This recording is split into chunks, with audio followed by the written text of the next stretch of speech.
नमस्ते इतिहास के शौकीनों। आज हम हीरा मंडी की दिलचस्प दुनिया में गोता लगा रहे हैं। पाकिस्तान के लाहौर में स्थित हीरा मंडी सिर्फ एक जगह नहीं, बल्कि अनकहे रहस्यों से भरा इतिहास का एक अध्याय है। हीरा मंडी, जिसे शाही मोहल्ला भी कहा जाता है, मुगल काल के दौरान तवायफों का केंद्र हुआ करता था। ये तवायफें कोई मामूली महिलाएं नहीं थीं। वे शास्त्रीय संगीत, नृत्य और कविता में बेहद कुशल थीं। दरअसल उन्होंने उस समय के सांस्कृतिक और सामाजिक परिदृश्य में एक महत्वपूर्ण भूमिका निभाई।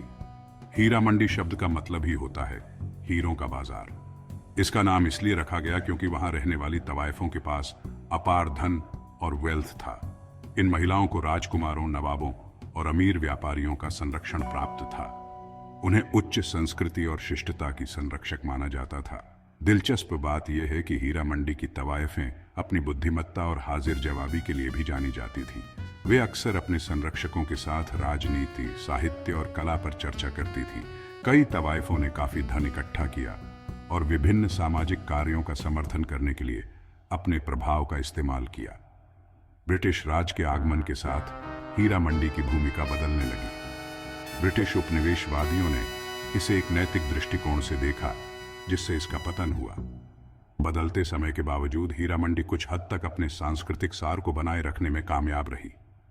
बहुत से लोग नहीं जानते कि हीरा मंडी औपनिवेशिक शासन के खिलाफ प्रतिरोध का केंद्र भी थी।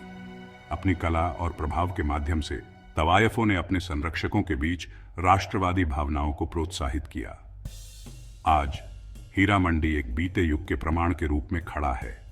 एक ऐसी जगह जहां कला, संस्कृति और इतिहास एक दूसरे से जुड़े हुए हैं।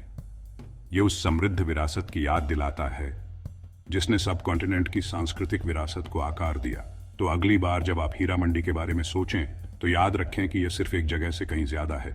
यह सांस्कृतिक समृद्धि, लचीलेपन और हमारे साझा इतिहास का एक अभिन्न अंग है। देखने के लिए शुक्रिया।